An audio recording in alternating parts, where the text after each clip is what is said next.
Chapter 1. The Call of Adventure. Robinson Crusoe was a young Englishman with an unquenchable thirst for adventure. His father, a cautious and practical man, dreamed of a safe, predictable life for him, far from the dangers of the sea. But Robinson's heart yearned for the unknown, the mysterious, the thrill of the horizon, where the sky met the endless ocean. From his earliest years, he would stand at the edge of the shore, gazing at the waves, imagining distant lands, strange peoples, and untold treasures. Every warning from his parents felt like a chain he longed to break. Each forbidden glance at the harbor only fueled his desire to set sail. One morning, under a sky streaked with gold, Robinson could no longer resist. He packed a few essentials, kissed his worried mother goodbye, and slipped away to join a ship preparing to depart. The air smelled of salt and adventure, and his heart raced with anticipation. Little did he know that fate had already begun writing a story that would test his courage, resilience, and very will to survive. As the ship left the harbor, the wind caressed the sails, and Robinson felt a fleeting freedom he had never known. The horizon stretched endlessly, promising marvels and danger alike. Sailors told tales of violent storms, hidden islands, and fearsome creatures, and though the stories were meant to warn him, they only made his blood burn hotter with excitement. Chapter 2. The Terrible Storm. For days, the voyage seemed almost gentle. The sun sparkled on the waves, and Robinson's excitement grew. But the sea, as ever, is a master of surprise. One evening, clouds gathered like dark armies, swallowing the sky. The wind screamed, tossing the ship as though it were a mere toy. Waves grew monstrous, crashing over the deck with a force that shook every plank. Panic spread among the crew. Shouts of alarm mingled with the roaring sea, and the captain's commands were drowned by nature's fury. Robinson clung to the rigging, heart pounding, as the vessel creaked and moaned under the storm's relentless assault. Every wave threatened to sweep him into the abyss. Then came the devastating blow. A colossal wave smashed into the ship, tearing sails to shreds and splintering the wood beneath his feet. Men screamed, thrown into the merciless waters, and Robinson found himself battling the ocean alone, gripping a floating plank for dear life. Hours passed, or was it days? Time had lost all meaning. Exhausted and battered, he awoke on a deserted beach, the setting sun painting the sky in fiery reds and golds. His body ached, his hands were raw, and his clothes torn. Around him stretched a strange wild island, silent, but for the crash of waves and the distant cries of birds. Robinson lay on the sand, staring at the endless horizon. Fear gripped him, but beneath it, a spark of determination flickered. He realized that surviving this island would demand courage, cunning, and relentless patience.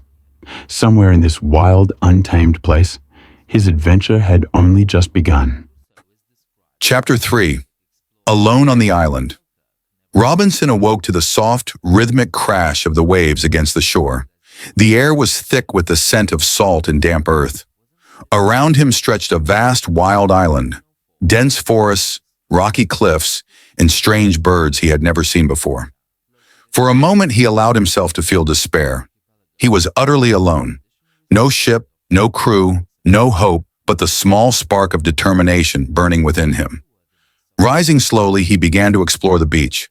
Broken planks and scattered debris from the ship littered the sand, like remnants of a shattered dream. Among them, he discovered useful tools, axes, knives, and some barrels of grain partially intact.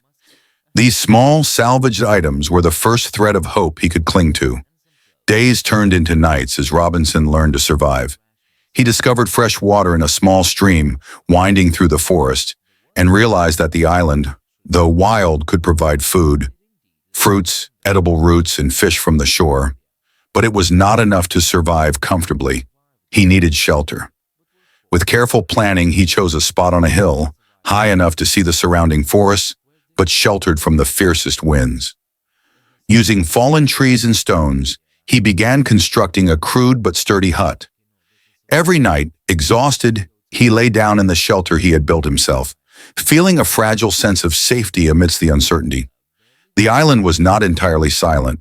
At night, strange sounds echoed through the trees, cries of unknown animals, rustling leaves, the occasional distant roar. Sometimes he imagined he saw shadows moving among the palms, though the moonlight revealed nothing. The solitude was almost unbearable, but Robinson learned to speak aloud to himself, as if words could ward off the creeping fear. As the weeks passed, he improved his skills. He learned to catch birds with traps, fish with sharpened sticks, and even plant some of the grains he had salvaged.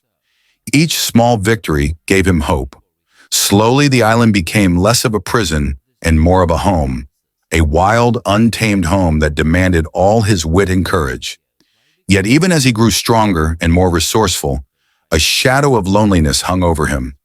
He longed for companionship, for another human being to share his triumphs and fears. Little did he know that fate had someone in store for him, a friend who would change the course of his lonely existence. Chapter 4. Building a Shelter and Mastering the Island. Robinson realized that survival required more than just food. He needed a proper shelter. The nights were cold, the wind merciless, and the shadows of the forest seemed to move with a life of their own. One evening, as darkness fell and the cries of unseen creatures echoed through the trees, he knew he could not remain exposed on the beach.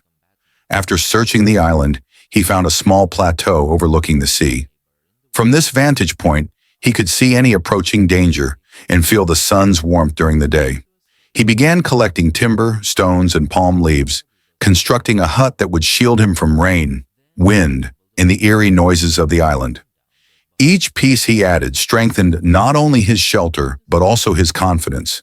Days merged into nights as Robinson worked tirelessly. He crafted simple tools, hammers, chisels, and rudimentary plows from salvaged materials and rocks. He built a fence around his hut, a barrier against wild animals and the unknown. Every effort, every carved stone, felt like a small victory over the island's indifference. He also began exploring the interior of the island, mapping it in his mind. He discovered a small stream teeming with fish, areas where wild goats grazed, and patches of edible fruits and roots. Each discovery was both a relief and a mystery. Strange plants and sounds reminded him that he was not in a civilized world, but in a realm that obeyed only its own laws. Even with these accomplishments, the island's loneliness weighed heavily on him. Nights were the hardest. Shadows stretched across the ground, and the calls of unknown creatures filled the darkness with a haunting melody. To fight despair, Robinson kept journals, recording each small triumph, each new skill he acquired. Writing became a companion, a way to assert his presence against the vast emptiness surrounding him. Yet amid the isolation, hope lingered. He began dreaming not just of survival, but of mastery, of turning this wild, mysterious island into a place where he could live, perhaps even thrive. The wilderness was harsh and unforgiving, but Robinson's determination grew stronger every day. And then, as if the island had waited for the right moment, the first signs of another human presence appeared. A shadow in the distance, footsteps on the sand. Robinson felt a surge of fear and anticipation. Perhaps his solitude was about to end. Chapter 5. The arrival of Friday days passed, and Robinson continued to explore the island with caution. One afternoon, while walking along the edge of a dense forest, he noticed something unusual. Footprints in the sand. They were large and unmistakably human. His heart raced. Had he finally encountered another soul, or was it a sign of danger? He followed the trail cautiously, keeping low among the bushes. Soon, he saw a group of men, speaking in a language he did not understand. They were strangers, but Robinson's instinct told him they were not merely explorers. They were captives of circumstance, struggling against their own fates. One of them, separated from the rest, appeared terrified and alone. Robinson made a bold decision. He approached quietly and intervened just as the men were about to harm the solitary figure. With careful words and gestures, he managed to calm the situation. The man, now safe, looked up at him with eyes full of gratitude. Robinson decided to name him Friday, for it was the day their fates had intertwined. Friday quickly became more than a companion. He became a loyal friend and student. Robinson taught him English, the skills needed for survival, and the ways to navigate the strange island. In return, Friday shared knowledge of the land, pointing out edible plants, hidden streams, and dangers that Robinson had not yet noticed. Together, they hunted, fished, and fortified the shelter. The island no longer felt as lonely. Yet, even as camaraderie grew, the unknown still lingered. Every rustle in the forest, every shadow at dusk reminded them that the island held secrets, and survival demanded vigilance. Robinson marveled at the resilience of the human spirit. Alone, he had learned patience and courage, but with Friday, he discovered trust and companionship. Their bond became a source of strength, a shield against the uncertainty of the island. As they sat by the fire one night, watching the stars reflected on the waves, Robinson realized that the island, once a prison, had become a place of learning, discovery, and unexpected friendship. Yet he could not forget the wider world, the ships that sailed beyond the horizon, and the life he had left behind. Chapter 6. Planning the escape and the ship's arrival. Life on the island settled into a rhythm. Robinson and Friday worked together tirelessly, hunting, gathering, fortifying their shelter, and exploring the dense forests.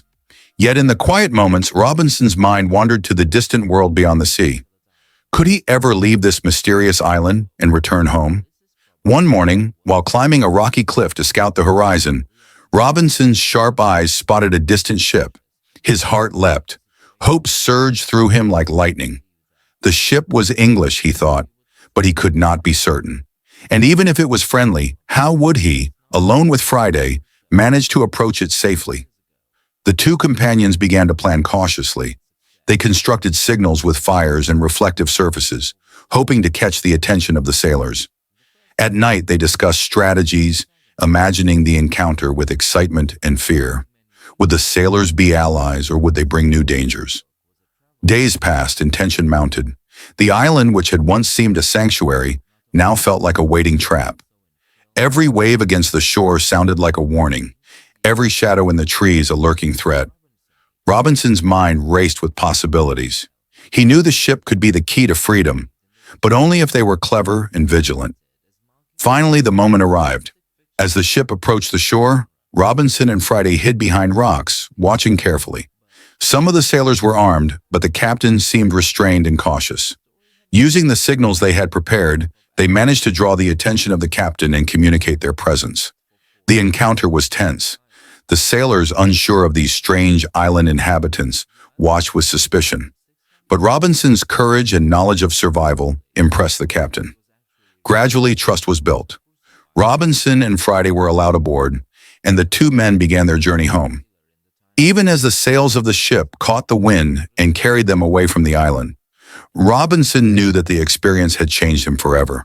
The wilderness had tested every fiber of his being, his courage, his patience, his ingenuity, and he had emerged stronger, wiser, and profoundly changed.